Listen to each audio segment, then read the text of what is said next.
Selamat pagi, saudaraku seiman dalam Kristus. Salam sehat selalu dan sukacita dalam kasih Tuhan. Marilah kita siapkan hati dan pikiran kita untuk mendengarkan firman Tuhan. Tuhan beserta kita sekarang dan selama-lamanya. Inilah Injil Yesus Kristus menurut Santo Markus bab 6 ayat 30 sampai 34. Dimuliakanlah Tuhan. Pada waktu itu, Yesus mengutus murid-muridnya mewartakan Injil.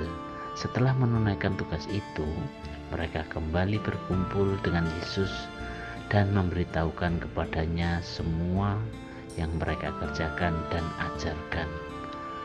Lalu Yesus berkata kepada mereka, "Marilah kita pergi ke tempat yang sunyi, supaya kita sendirian dan beristirahat sejenak."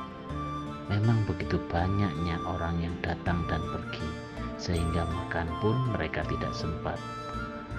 Maka pergilah mereka mengasingkan diri dengan perahu ke tempat yang sunyi.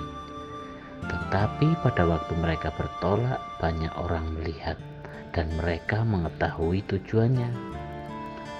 Dengan mengambil jalan darat, segeralah datang orang dari semua kota ke tempat itu, dan mereka malah mendahului Yesus. Ketika mendarat, Yesus melihat jumlah orang yang begitu banyak. Maka tergeraklah hatinya oleh belas kasihan kepada mereka, karena mereka seperti domba yang tidak mempunyai gembala.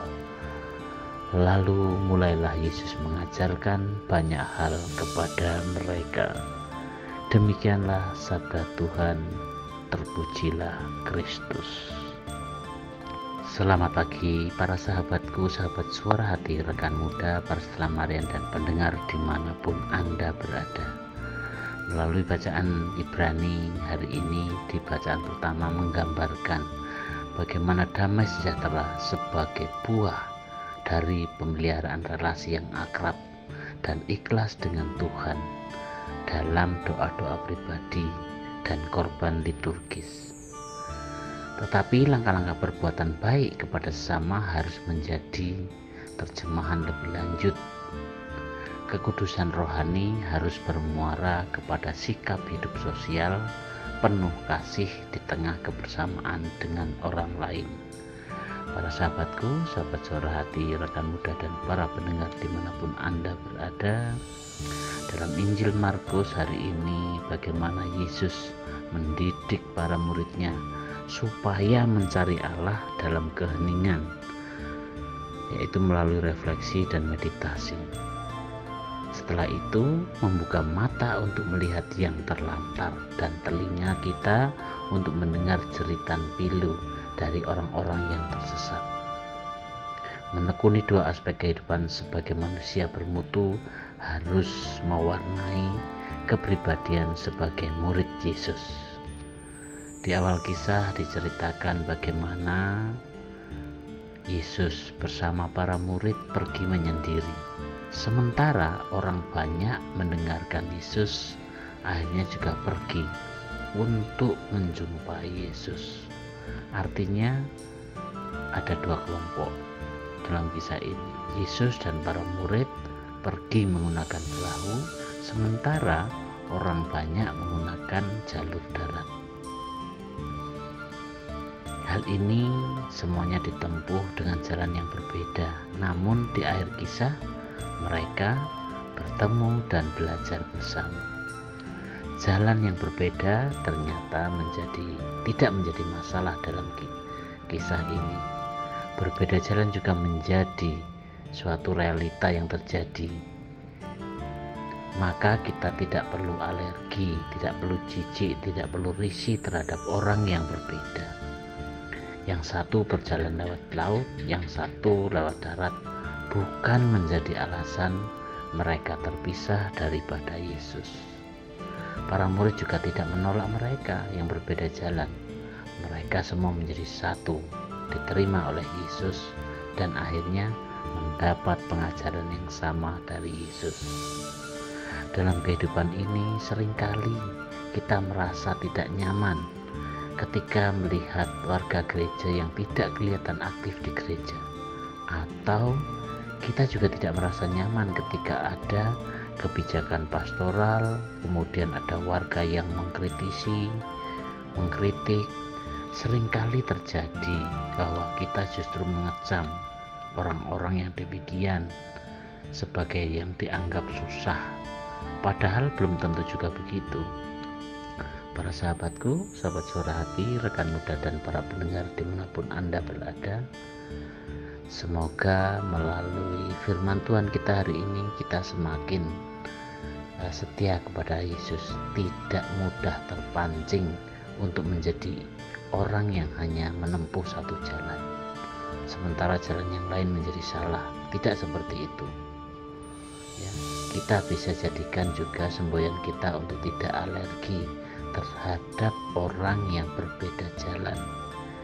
Kita yakin dan percaya bahwa Kristus jauh lebih besar daripada kelompok atau komunitas gereja kita. Hati Yesus seringkali dipenuhi dengan belas kasih ya. Hanya ketika persekutuan yang melekat pada Kristus, maka kita pun akan memiliki belas kasih dan kedamaian terhadap sesama. Kita bisa mengalami damai sejahtera yang sejati kalau kinerja hidup kita dibangun dalam keseimbangan antara rohani dan juga aksi nyata yang berdaya guna, menuntun pulang sesama yang melarat ke padang kedamaian bersama dengan Yesus. Mari kita pergi ke tempat yang sunyi untuk berdoa sambil juga tidak lupa ke tengah dunia menemui mereka yang membutuhkan uluran kasih kita. Para sahabatku, saudaraku seiman dalam Kristus, Yesus hari ini memberikan teladan kepada kita. Belas kasihan Yesus mewujudkan kepada orang-orang berdosa. Bukanlah kasih itu, bukan kasih yang pura-pura, atau bukanlah kasihnya gombal yang hanya berkata bahwa ia mengasihi manusia. Tidak, kita sadari dan kita tahu bahwa orang telah berbuat dosa akan kehilangan kemuliaan dan upah dosa adalah maut. Hal ini adalah suatu berita yang tidak baik. Tidak ada harapan yang dimiliki oleh manusia yang berdosa. Tidak ada harapan yang dapat menyelamatkan manusia. Yang ada hanyalah kematian kekal yang mengerikan. Tetapi puji syukur, puji Tuhan, hari ini kita diingatkan melalui kuasa kasih-Nya yang begitu besar kepada Allah, kepada kita, kepada sesama, kepada manusia, sehingga Yesus yang berbelas kasihan rela melalui penderitaan di salib untuk menyelamatkan kita yang berdosa. Demikianlah permenungan kita hari ini. Untuk mengakhiri permenungan kita, marilah kita siapkan hati untuk berdoa dalam nama Bapa dan Putra dan Roh Kudus. Amin. Allah Bapa dalam surga, puji dan syukur kami aturkan kepadamu. Terima kasih untuk kami, agar kami bisa saling menaruh cinta kasih, sebab Engkaulah sumber kebaikan kami. Semoga semua orang Kau himpun menjadi umat-Mu yang rukun, bersatu, dan saling menaruh cinta kasih, agar mereka hidup bahagia dan damai bersama-Mu. Doa ini kami serahkan kepada-Mu Tuhan, dengan perantaraan Kristus Tuhan kami. Amin. Dalam nama Bapa dan Putra dan Roh Kudus. Amin.